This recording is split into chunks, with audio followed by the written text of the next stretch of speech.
there. I'm trying something new this week. Instead of my usual long storytelling email, I've decided to give it a shot to give you a short storytelling video instead. I've been thinking a lot about the best way to really share my full self with everybody in my email list and how to truly give you the experience of being connected with me and learning from me. And this is my first try at something like that.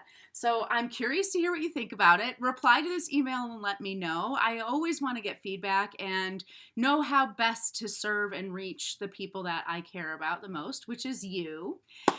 Today, what I want to talk about and what I've been thinking for months about writing in an email to you, and now I'm going to make a video for you about it instead, is the concept of connection before correction. It's a cute little alliteration that helps us remember, right? And the way I'm going to talk about this is to tell you a story from my own life that hopefully will illustrate this concept.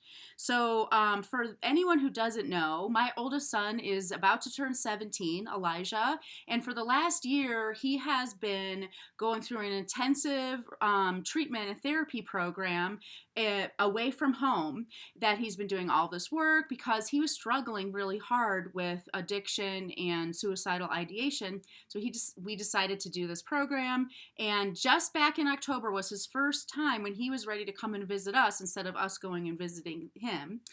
And so he comes home in October. Part of his home visit is for us to have some ground rules about how it's going to be when he's back in the house. And one of the rules that we all agreed on was that he needed to keep the door to his bedroom open at all times. And even though he agreed to this rule and he saw the utility of it and he understood it and everything, it was no surprise that after one day home, he said, "Mom, I really don't like this rule. Can we please change it? I want privacy. I don't want to have this door open." Now, in my mind, I knew that we couldn't change the rule because it was about something that was happening at his treatment center, and we needed to really respect the rules for home visits and all that stuff. I knew it was a non-starter, but I chose to remember that whole connection before correction thing. So instead of having a conversation with him about how I wasn't going to change the door, and also like, why are you even asking me this? You already agreed to this. Is it fair? You're putting me on the spot, etc., etc., etc. I chose connection before correction, and I just asked him, how do you feel when you think about the door being opened? Or when you're laying in your bed at night and you see that open door, what are you thinking and feeling when you see that door? And Elijah just totally opened up. And he confessed that every time he looked at that door, he was thinking about how Mom and Dad still don't trust me. They think that I'm going to make a really bad decision. They think I'm going to hurt myself. Even after all this work that I've done, they still see me the same as they did when I left. And I'm never going to change. And no matter what I do, they're never going to see me differently. And they're always going to mistrust me, etc., etc., etc.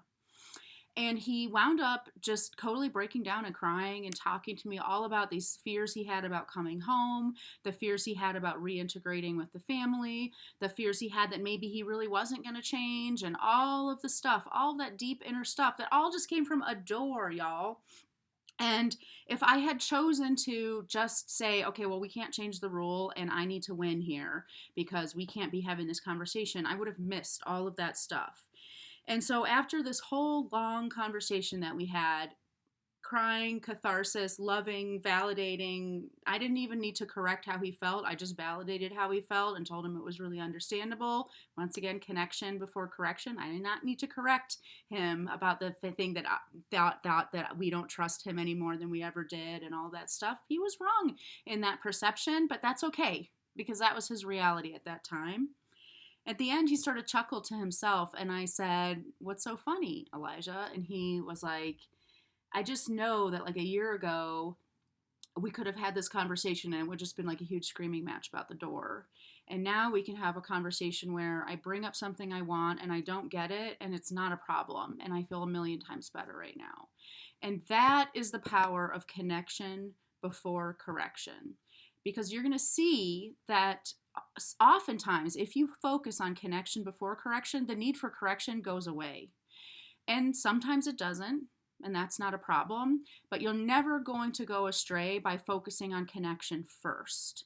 And this is why the work I do is so powerful, because it takes something that could be just a basic, hey, here's how you handle misbehavior, or here's how you get your kid to behave better, and transcends that to a whole nother level that's about how do you want to be in a relationship to your child, and how can you completely transform your relationship with your child, not just their behavior.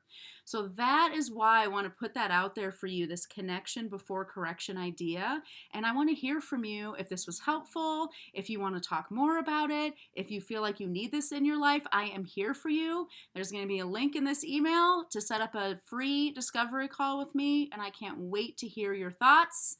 And let's see if I keep going with these videos, because I think it might be kind of fun. Bye, everybody.